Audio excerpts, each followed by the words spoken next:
Oi pessoal, tudo bem? Sejam muito bem-vindos. O vídeo de hoje é muito especial, diretamente de Manaus, no estado do Amazonas. Eu vim pra cá porque eu aluguei uma casa na árvore no meio da floresta amazônica. E eu tive que passar por aqui por Manaus. Eu decidi passar uma noite aqui para mostrar algumas curiosidades da cultura amazonense para vocês. Vou mostrar para vocês um dos teatros mais lindos do nosso país, que é o Teatro Amazonas. Mas antes já sabe, né? Se inscreva aqui no canal, caso já esteja inscrito, ativa o sininho de notificações, porque ativando esse sininho aqui embaixo, você fica em dia com todos os vídeos postados no canal.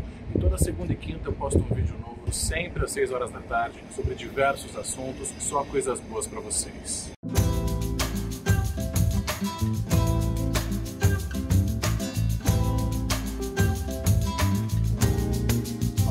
Em Manaus, eu resolvi ficar no Hotel Juma Ópera, que fica literalmente na frente do Teatro Amazonas, ou melhor, ao lado. E essa joia rara aqui é a principal razão pela qual eu quis passar uma noite em Manaus, para fazer uma visita guiada e mostrar para vocês um dos teatros mais lindos do nosso país. Nosso estilo arquitetônico aqui ele é considerado eclético.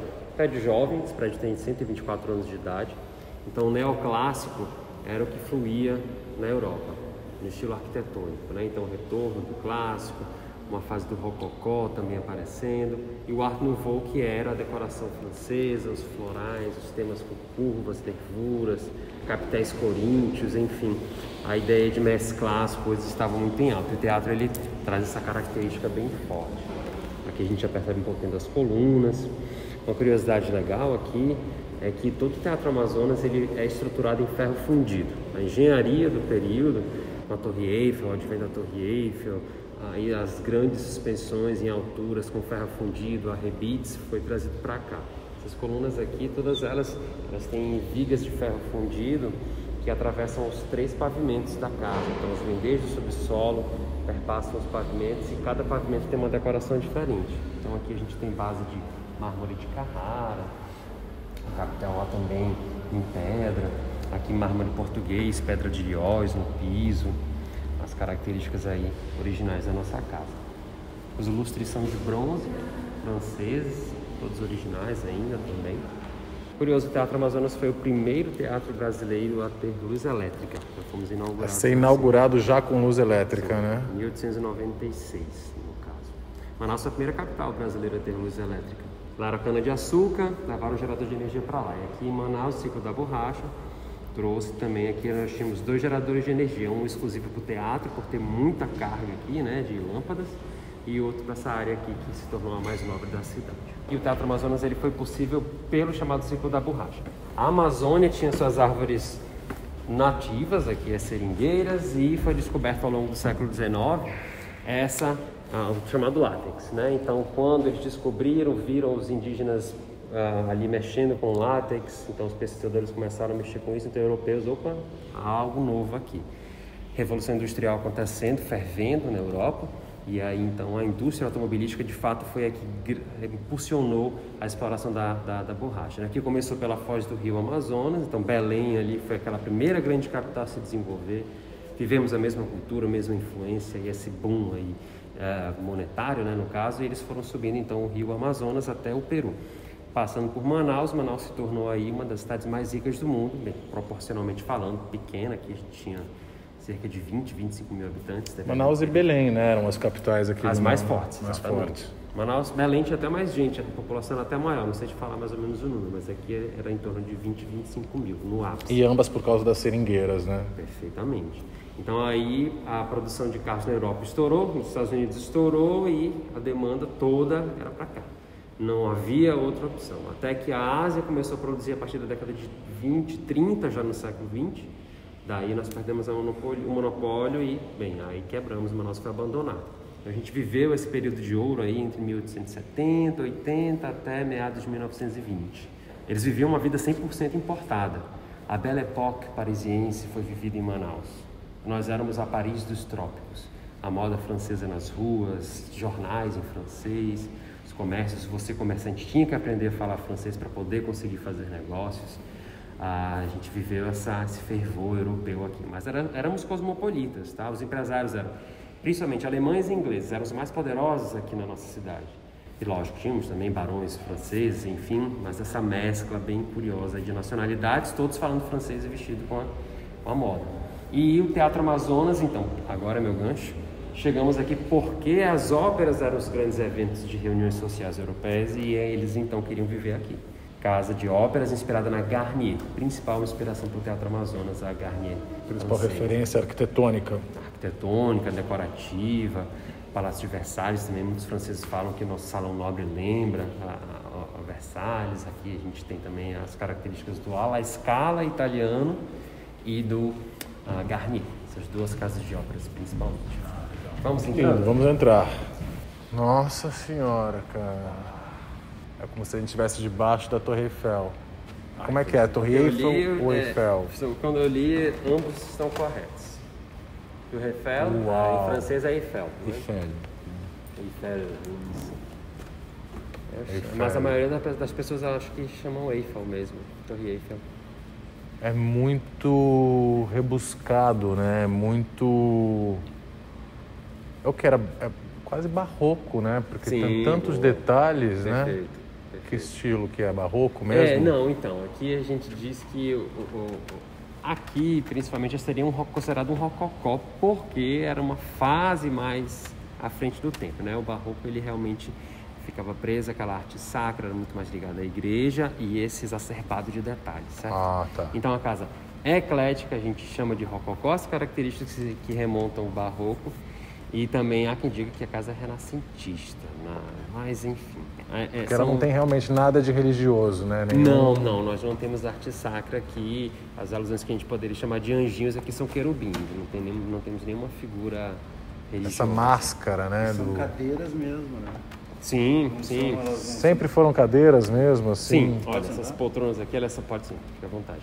Essas são poltronas de jacarandá, madeira baiana. Eles utilizaram madeira brasileira na construção original da casa. Legal. O único material brasileiro da casa, inclusive. Todo o resto foi importado. Jacarandá, né? Jacarandá. Nossa, gente, maravilhoso. Essas já são de restauro, tá, gente? Não são originais. As madeiras foram trocadas aqui em 1974, que foi uma restauração. Tem essas máscaras aqui, elas são interpretadas como máscaras de teatro que mesclam comédia e tragédia em um único elemento. Os olhos são de tragédia, são raivosos, tensos, e a boca pode ser uma gargalhada ou um grito de fúria. Aí você consegue interpretar das duas formas.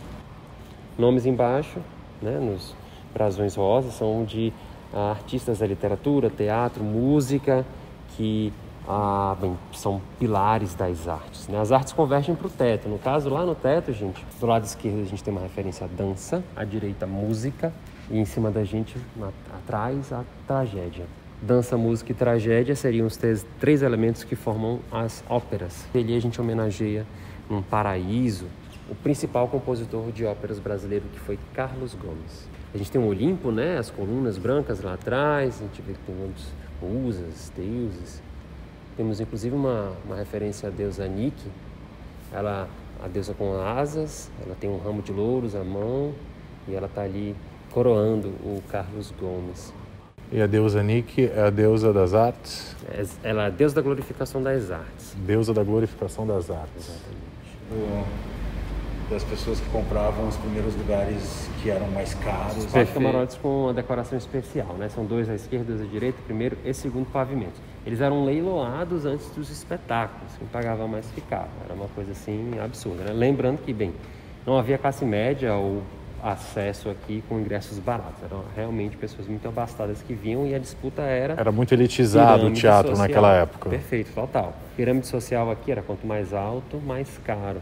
Aquela ideia de você olhar de cima para baixo, estar num camarote era estar num espaço mais exclusivo, aqui você dividia mais espaço com mais pessoas, essa era a ideia. E ali você tinha acesso exclusivo pelas laterais da casa, ou seja, você não dividiria o tapete vermelho na entrada principal, você já apareceria durante o espetáculo, quando quisesse, e as paredes nas laterais desses camarotes são fechadas.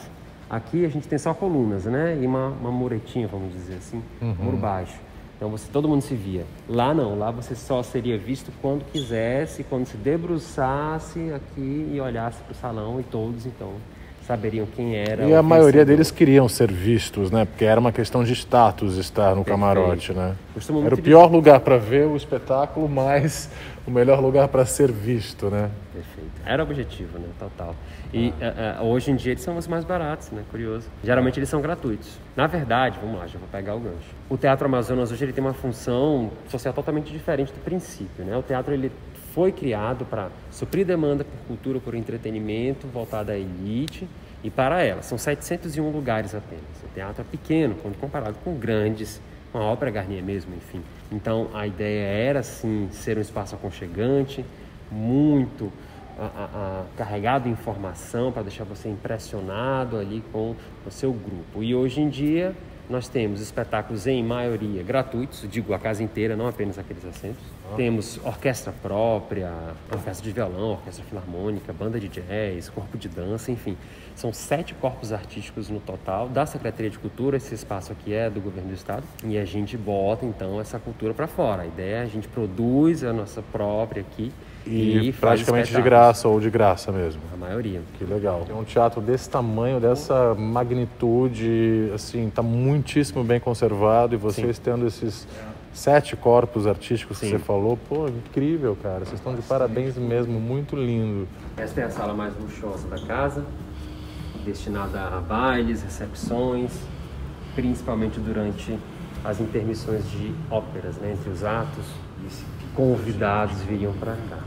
Esse piso é realmente impressionante. Aqui nós temos uma grande marchetaria, 12 mil peças de madeira. Aqui o italiano Domenico De Angelis trabalhou por 3 anos nessa sala.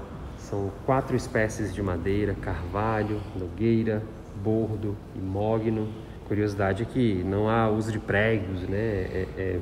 Tudo encaixado, né? Tudo encaixa, quebra-cabeças de madeira. O artista ele desenha no papel qual é a ideia dele e transforma isso em cortes de madeira e faz um encaixe como se fosse um quebra-cabeças, né, para simplificar a ideia. Não há nada pintado também aqui nesse piso, é apenas a cor das madeiras, rajadas mais escuras, claras. Impressionante. São as mesmas colunas do hall de entrada, do foyer da casa, ferro fundido internamente. Aqui já tem outra decoração. Isso aqui que a gente vê é gesso pintado e na base da coluna mármore de Carrara italiano. Italianos também os lustres, vidro de Murano, os famosos Muranos de Veneza, folha de ouro nos detalhes dourados lá em cima. Uau. Essa sala representa a floresta amazônica, gente, uma das maiores curiosidades. Essa interpretação aqui é a seguinte: o De Angelis, mergulhado nessa estética da floresta amazônica, quis representar isso nessa sala. Ele teve muita liberdade para isso.